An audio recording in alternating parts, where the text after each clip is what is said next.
Баршаға сәлем. Бүгін сіздермен осындай песочный вареньемен пирог жасайтын боламыз.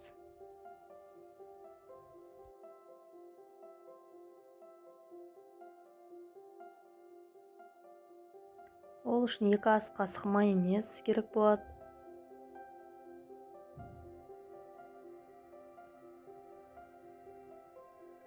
Оған жартылай ас қасықпен сода, оған 1 қасық уксус қосып араластырамыз. Оны шетке алып қоямыз. Бізге 3 жұмыртқа керек болады. Жарты стакан қант араластырамыз. Қант ерігенше жақсылап. Бөлме температурасындағы сары майды саламыз.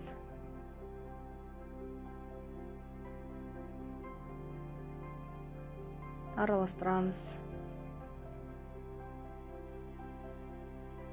Оған жаңағы майонезді саламыз.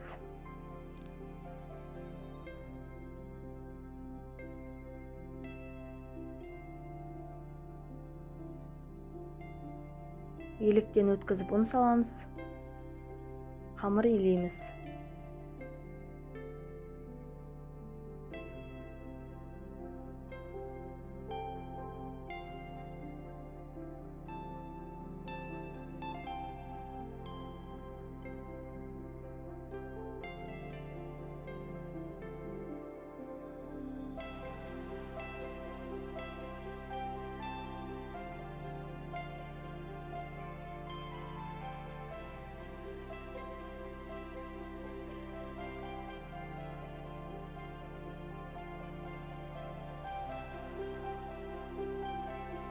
Енді қамырды 2-ге бөліп аламыз.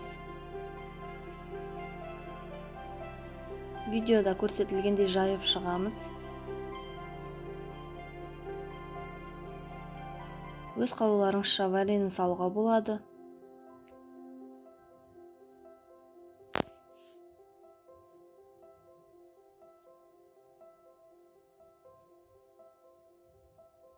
Енді қалған бөлік қамырды осылай жайып аламыз.